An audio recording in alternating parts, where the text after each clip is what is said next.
Thank you for tuning in to Forgotten Working Class Podcast. I'm your host, John, and today we have Lance with us. How's it going today, man? Pretty good. Thank you for Yeah. having me. So, where are you calling from? I'm currently in a courtyard of my apartment building in Raleigh, North Carolina. Nice. How's the weather there? It's actually beautiful. It's a It beautiful looks morning. nice. Yeah, it's perfect. Honestly, not a cloud in the sky, literally. So it's gonna be a good day. Yeah, that's a good thing. Yeah. So, are you going to school? Yep. I finished up in December. I've pursued a mechanical engineering degree here at NC State, North Carolina State University. So I've been here 4 years, and this is my final semester, wrapping up here in Awesome. December. So You excited to be done with school? I don't know, man. It's kind of scary. It's I don't really know if I'm ready for the real world, but I'm gonna do my best to move on and just appreciate the times I was able to have here. That's good. So, how old are you? I'm 22 at the time right now.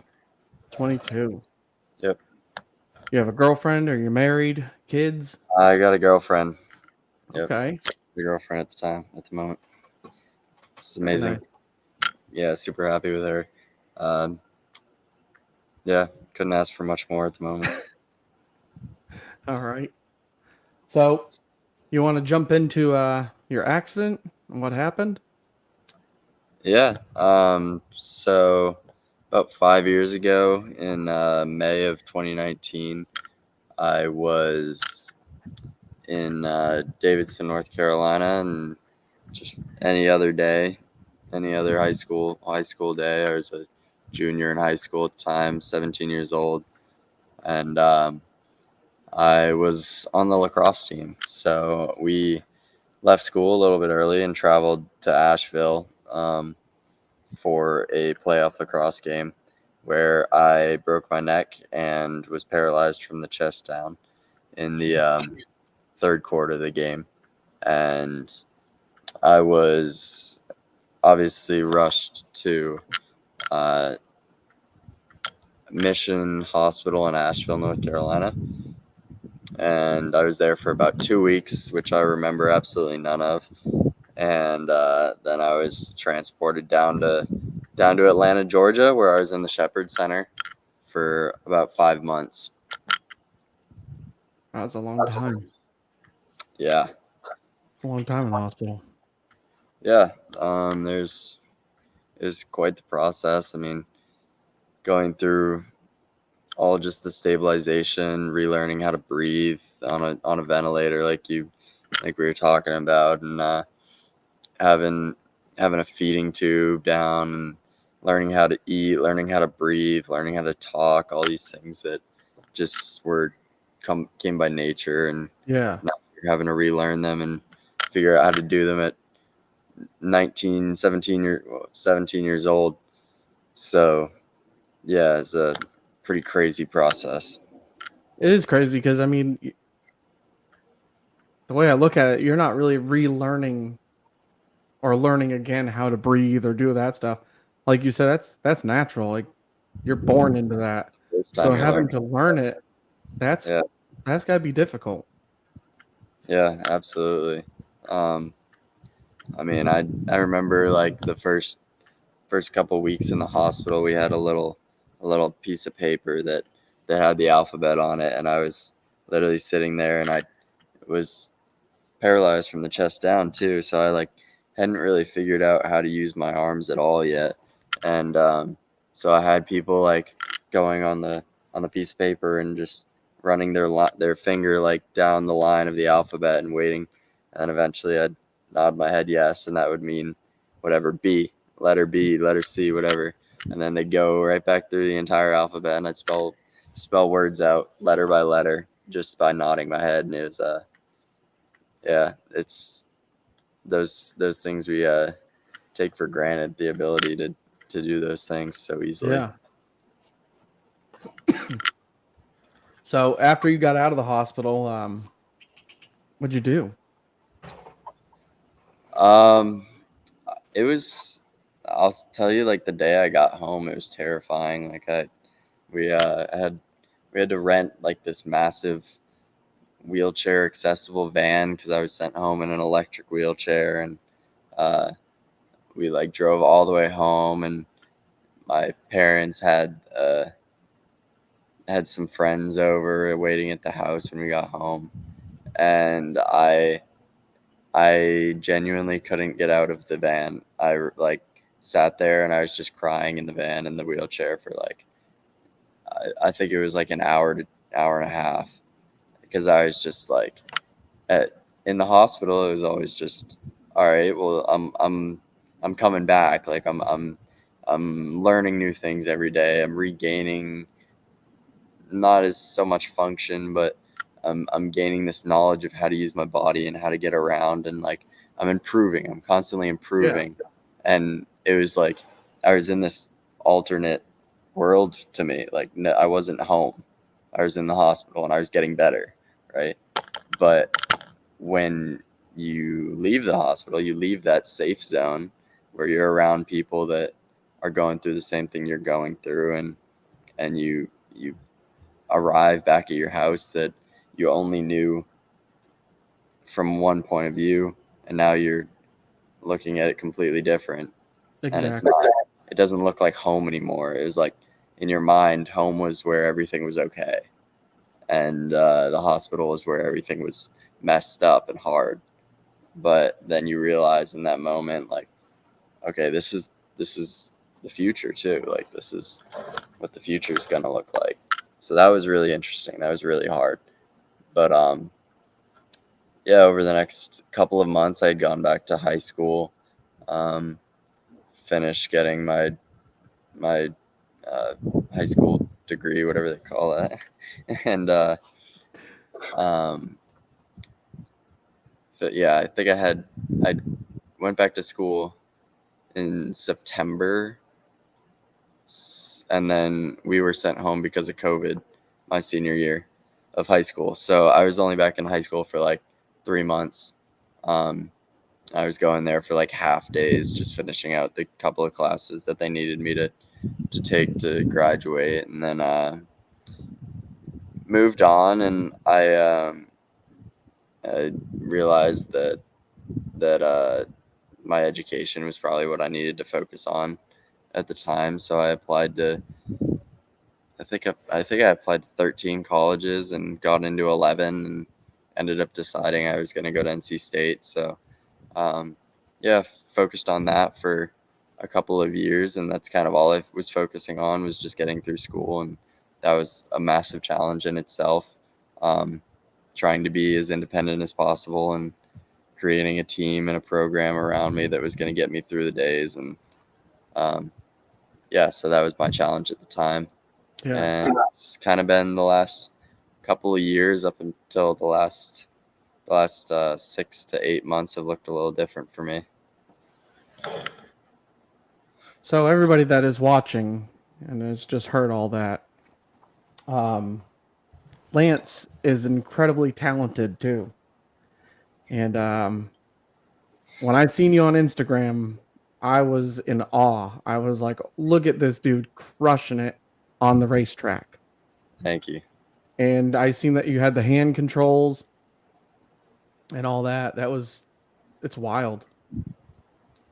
Yeah, Absolutely wild. yeah, it's crazy. So, how long have you been racing? I've been in racing for as long as I can remember. I started racing go karts when I was 5 years old, so it's literally been as long as I can remember.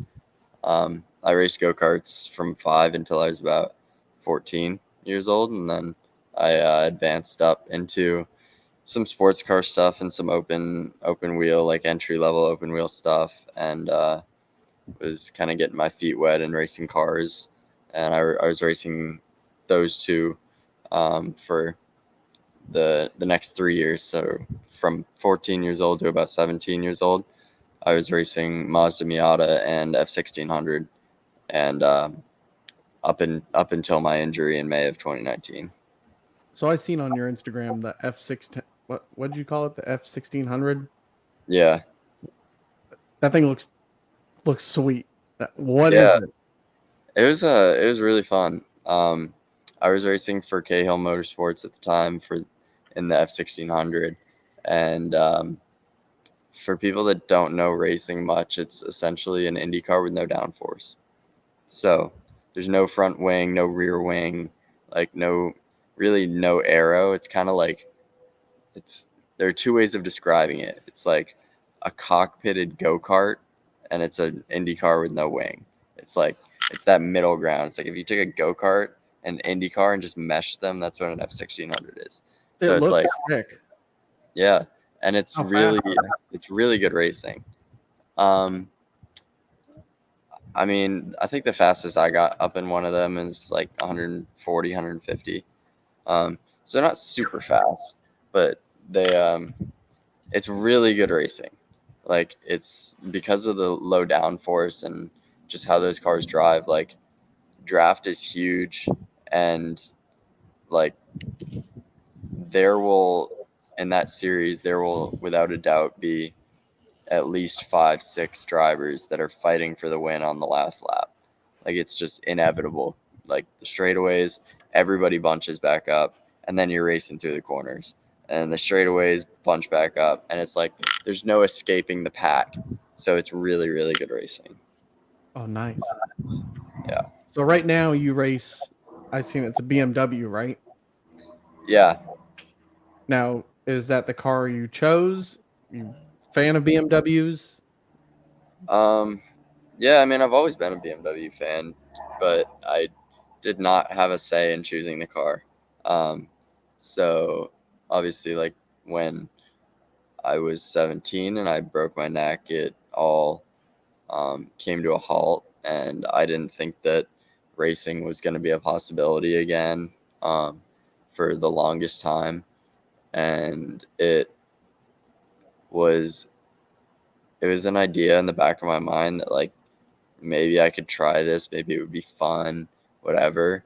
And I had somebody that was extremely influential in shaping my mind to believe that it was possible again, who is a friend, Matthew Fewer. And he was kind enough to take his Porsche like GT3 street car that he just purchased. And for some reason, he thought it would be a good idea to throw hand controls in it and let me take it on track. And That's awesome. it was just like it was one of those surreal moments. Like what is he doing? Like why is he doing this for me? Like this is amazing. But I didn't do anything crazy. I got to drive fast in a straight line and I putted around the corners, and but it kind of gave me a vision and opened my eyes to the fact that maybe this could still happen. Yeah. I didn't really know what in what capacity that would be, or at what level, how well I could perform, but it gave me just that itch of like, okay, maybe, okay, maybe there's something there, and that kind of developed over the next year or two, um, and eventually my parents surprised me with the BMW. It's a M240 IR, so it's a factory built, um, like M2 race car, and it's a really good car that's gotten me back into it. And crazy enough, it's faster than anything I've driven before my injury. So it was a really big transition when I got back in that car. Um, so yeah, I've always been a BMW fan, but it was just a surprise. I actually had no say in what car we got. That's amazing, though. Big Yeah, props to your parents. That's awesome. yeah, absolutely. And I'm never shy to give them the credit they deserve. Like I'm just so grateful that I've been given the opportunity. And there's actually this. I don't know if you've seen the movie Cars, but Yeah. it's this. I can't. I think it might be in like the second one or something. But I saw the clip on Instagram somewhere, and it was like him talking to Sally or something. He's like, I can't go out there and do what I've always done. Like I gotta do different. And she's like, I gotta do something different. And she's like, well, don't be afraid of like failing. Be afraid of like not taking advantage of the fact that you have the opportunity to go back out there and like try again. So that's Yeah. like as like something it's actually resonated with me. Like I actually have the opportunity to go back out there, and I've been given that opportunity. So I'm extremely grateful, and I'm trying to make the most of it. How did it feel when you got back in the car? Like, what was going through your head the day? It was terrifying. Terrifying, yeah. Yeah, I bet. But also exciting, right? Yeah, absolutely. It took a long time. Like I've been injured for about 5 years now. I got in Matthew's Porsche about a, a year and a half after my injury. Um, and then my parents got the BMW 2 Decembers ago. So about like a year and 8 months ago. Um, and I didn't drive it until February of this year. Oh, So wow. it took like a really long time for that whole thing to kind of play out and for it to be a little itch in the back of my brain and then develop into me getting a sim and getting to like run laps at my house and practice and realize that like in a controlled environment I can be successful on it, and then actually getting the car and then adapting the car is no easy task. So that took many months after we even had the car, and then so yeah, all the way up until February. Like it's been a big process. So your hand controls, your left hand is your brake and throttle, right? Correct. Yep. And then your right hand is the steering wheel. Yeah. So left hand, it's just mechanically like set up, push forward for brake, and then it's electronic. There's like a little actuator in there. It's pull back for gas. So yeah, left hand brake, gas, and then there's the tri pin on the steering wheel, which is for steering, allows me to have the steering wheel at any angle while my wrist stays straight. Yeah. Um, so yep, that's the setup right now. And currently, it's a bit of a circus in the car because um, the one thing my dad may have messed up on is he didn't fully do the research on whether the car could shift in automatic, and he thought it could. Bought the car, it couldn't. So I've had somebody riding in the right seat shifting the car while I'm driving the car. So it's quite the circus going on right now. But um, we're developing a system with a like sip and puff straw. So hopefully I'll be able to suck to upshift and blow to downshift while doing everything else. As if That's I didn't have dope. enough going on, right? Yeah. I was actually going to ask you that on the shifting, and I noticed that it was automatic, but I noticed that he had his hand on the shifter the whole time on your Yeah. videos. Yeah, so it's a sequential. He pushes forward on the Yeah. shift thing to downshift, pulls back on it to upshift. So um, yeah, I'm hoping to have that control for a couple of reasons. One, it's an extra 300 something pounds in the car right now. If you're familiar with racing, you know that is a ton. That is a lot. That is seconds a lap to have 300 pounds in the car. He's not 300 pounds, but when you add all the seat and the gear and Yeah. stuff, yeah, it's 300 pounds.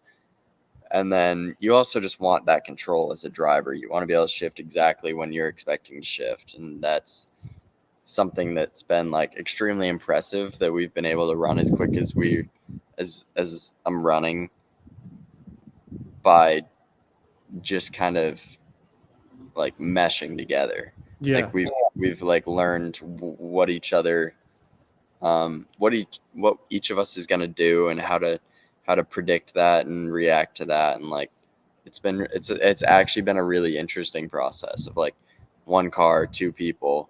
It's got to work together. It's got to be seamless. So that's been super cool. But from a driver's perspective, you do want that control. Um, and then um, the third reason is that having a second person in the car for racing is questionable. Not sure how many series are gonna be cool with having two people in one car. I mean, it.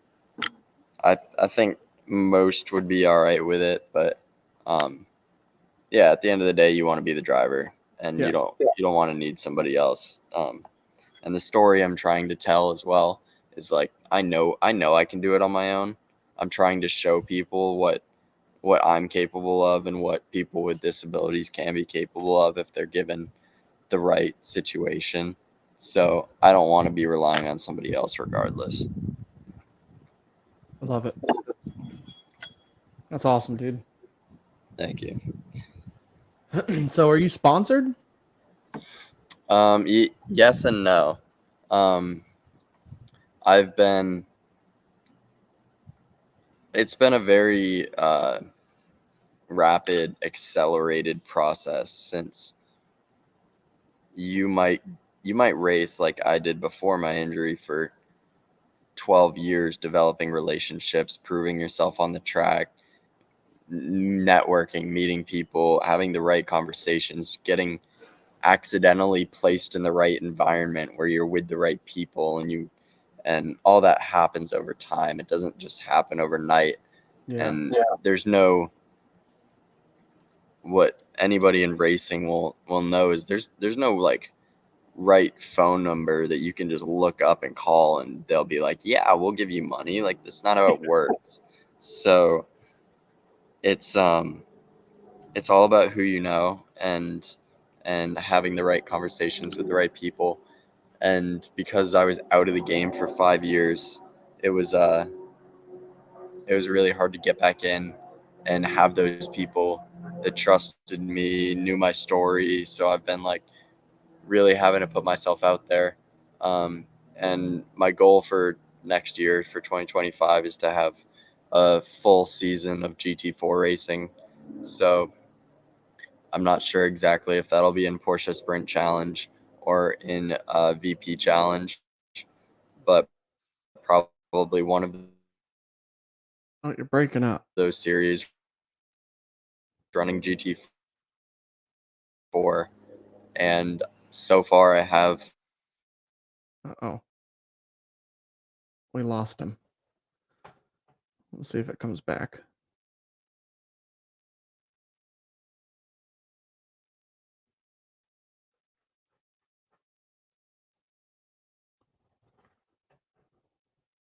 Uh-oh.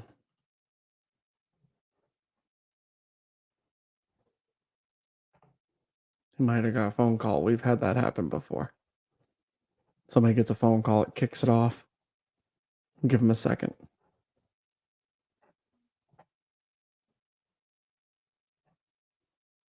Oh, no, we lost him. All right, so we got cut off because your computer cut off. And the question was, are you sponsored? So the answer is yes and no. I believe, as I was saying, um, sponsorship is something that you develop over time. It's something that you build those relationships, and it takes years and years to build those relationships and to get in front of the right people. And for me, being completely secluded from the industry for 5 years, I'm having to jump back in and rebuild all of those relationships.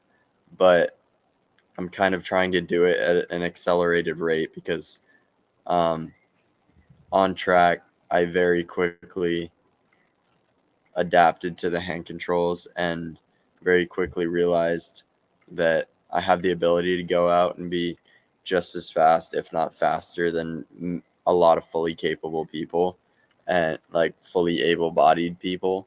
Um, and that's super cool. But That's I'm awesome. I'm never satisfied with just like, okay, that's cool, let's move on. Like I constantly need more.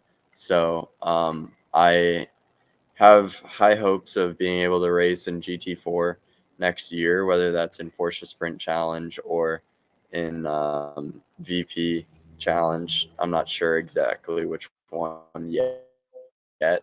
Working through quoting and all that, but so far I've gotten backing from Mobile One, which is incredible. I'm extremely excited to work with them for next year, and I've also gotten verbal commitment from Yokohama as well to help provide some tires for next year. So those are both huge.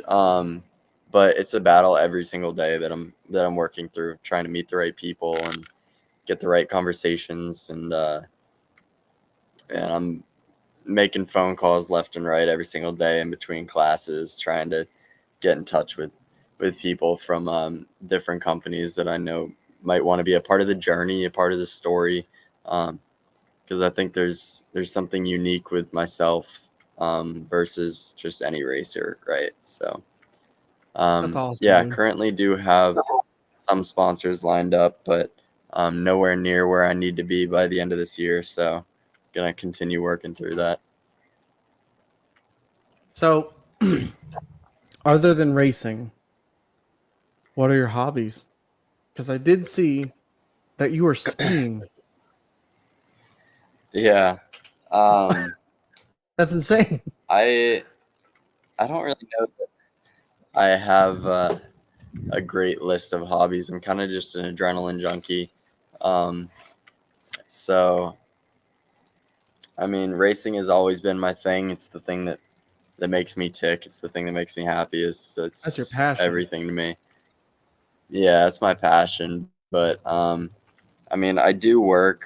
Like I said, I went to school for a mechanical engineering degree, so I'm like all summer I was working at an advanced manufacturing facility. Um, that's not necessarily a hobby, but it's just something else that's going on in my life. Yeah. Um, I mean, I'll play video games here and there with friends and my brother, and I'll a lot of times I'll go out and I'll watch my brother play golf. I actually, as of yesterday, just got one of these golf clubs that I came across. It's like automatic. It's like almost like a gun. It you like I load think I've caps seen into that. it, and it you can like set the distance to like anywhere from 25 to 200 yards, and uh, and you just like hit a button and it launches the thing. So I'm kind of excited to try that. Might be able to go out and play with my brother now. Um, Make sure you get videos of that. I want to see that thing. yeah, I'm actually gonna be an ambassador for them, so I'll probably be pushing out some content for them. Um, but other than that, I mean, I'm just a big car guy, so like anything to do with like car culture is up my alley. I really want to get myself like a for fun car. I am waiting because I don't know exactly how much money I'll have to spend on racing next year, if any. So I am holding off on that as long as I can at the moment. But I love sports. Like I grew up playing everything. Like I've played football, I've played basketball, I've played lacrosse, I've played soccer, I've played baseball, I've played, I don't even know. Like I've done everything. So I'm big into sports, like watching sports, like playing sports video games, like cars. Kind of an adrenaline junkie. So um, yeah, skiing I enjoy. I'm currently trying to get a grant for a sit ski so I can go out a little more often, because it's such a pain in the butt to go to these places that like rent them out, because they just don't fit you. Everybody's body's so different. You need to be Yeah. perfect in them. So I'm trying to get my own, but I've also gone skydiving since my injury. That was super interesting. What? Um, I hope to do that again in the future, but I've only gone once right now. No. Won't catch me jumping out of no plane. Mm-mm. Yeah, it was kind of terrifying. I was um with a girl who with me at the time, and she was like ready to go right away, like right after we did it, and I was sitting there like, oh hell no, like I'm not going back up there, like there's no shot. I need at least 2 weeks to digest this. Yeah. But Damn, it dude, I was give it to you. cool. That's some courage right there. Yeah, I went to a place called, I think it was called Piedmont Skydive near like Statesville, and they had this like leg strap thing that the guy that I was tandemed to just like pulled the straps like back, and it pulled my legs up so that when we landed, like we just slid down in on his butt, and because like I can't lift my feet up like they would tell Yeah. anybody else. So um, yeah, that was super fun.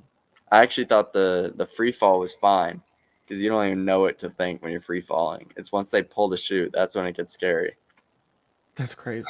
because you're just sitting there and you're just like, this little like piece of plastic right here is Yeah. holding us here. Like, what are we doing? That part's scary. The free fall is kind of cool. Nope. Nope. I like fast cars, all that stuff. I ain't Fair jumping enough. out of planes though. Fair enough. I'm gonna see if we can fix this lighting real quick. Give me like half a second. Think if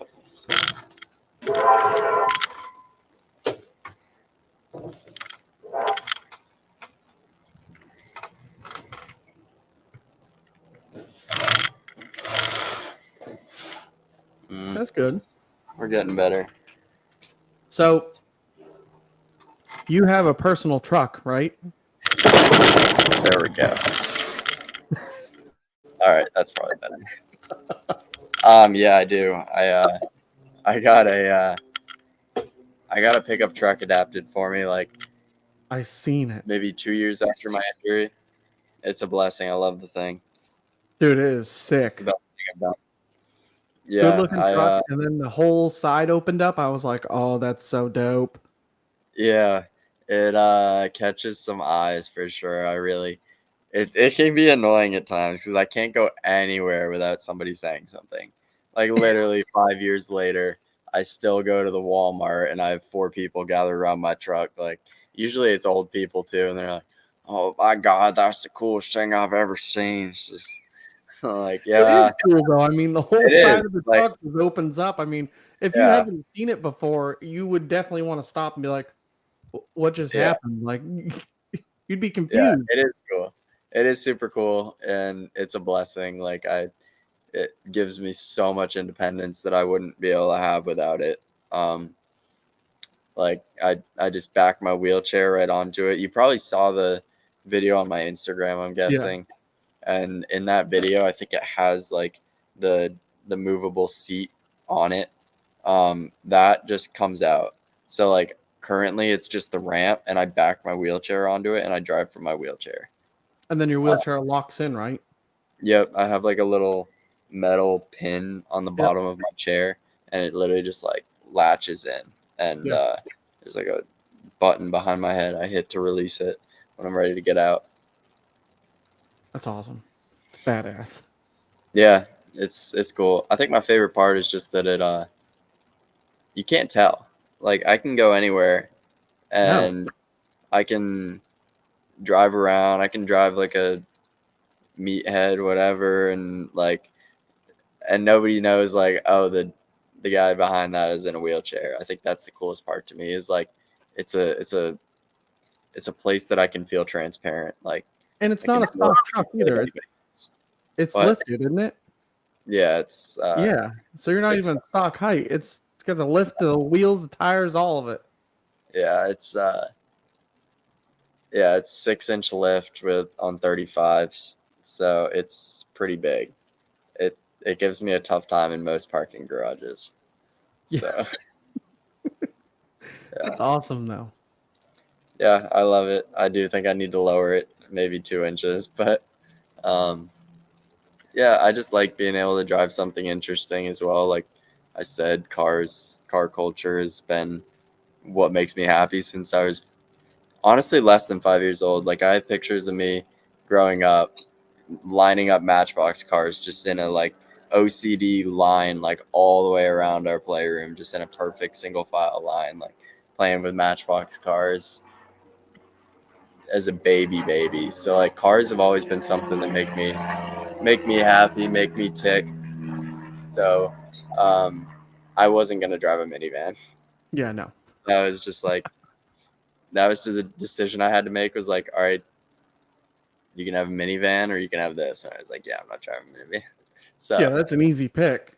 yeah, it is a quite quite a more expensive pick, but um, yeah, grateful that I have the ability to had the ability to get that, Yeah. and that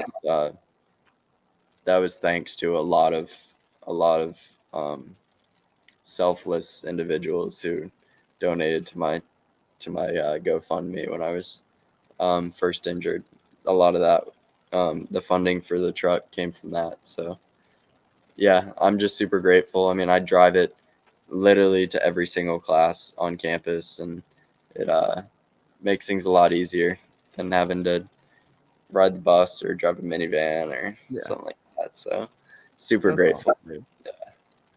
So before we wrap it up, do you have any advice for anybody that's trying to get into the racing world, or with anybody that's has any other disabilities that wants to do something like that? Yeah, I think the biggest piece of advice that I can give to people is not necessarily to get into racing. I don't think racing is for everybody, and it's not what makes everybody tick. I think more of what more of the message that I'm trying to send is just that your life isn't over. You're not bed bound. You're not like you have the capability of and it might take a whole army around you. You might have to push and shove and ask for help, and that can be mentally challenging at times. But you have the ability to get out there and make things happen. It's not a matter of if you can do something, it's how can you do it, right? So Yeah. don't accept the answer of you can't do this. It should be a question of how can I do this, right? So um, I've been able to get myself back behind the wheel of a race car, something that's as challenging and as terrifying as anything, and I'm able to go out and prove to fully able-bodied long-term drivers that I'm just as good as they can be. And I surprise them when I open the door and have to get carried out of the car, right? They're like, "Oh my God, he just like that's who just beat me." Like that's it's a good feeling. Yeah. And we have that ability to just go out and pursue our dreams still. And I think it takes it takes overcoming the mental side of things first. You need to be able to be accepting of who you are now and accepting of the situation you're in to be able to look forward and be appreciative of the opportunities that you do have. Something that I have tattooed on my leg says perspective. It's the biggest thing that I've come across of just there's always going to be that person that you look up to and you wish you were in their situation of they have a better life than me. Why can't I be like them? Why can't I do what they're doing? And that's natural. Everybody's gonna have that.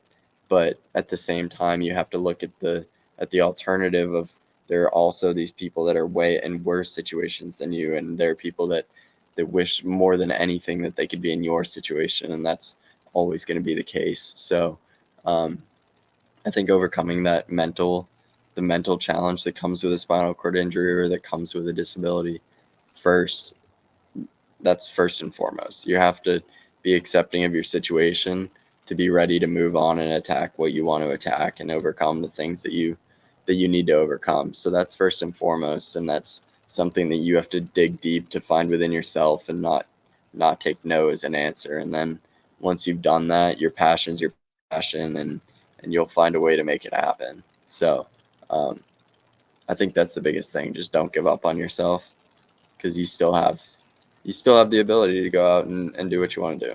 That's It right. might look a little different, but you still can. That's great advice. That's right. That's 100%. Well, Thank you.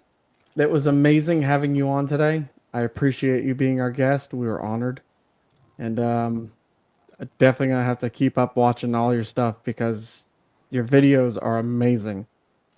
Thank you. Thank you. I appreciate that. And if anybody's out there listening that is interested in partnering up and being a part of this journey, this story, and um, helping out with what I need as well, I've got a lot of activation ideas that can involve pretty much any business, any individual. So if anybody's watching and wants to reach out, feel free to hit me up on Instagram or my website. So Well, give them your Instagram handle and your website. Instagram is Lance Fenderson 23, and the website is lancefendersonracing.com. Awesome. All right, man. It was great having you on. Yeah, absolutely. Thank you for having me. Pleasure. Thank you.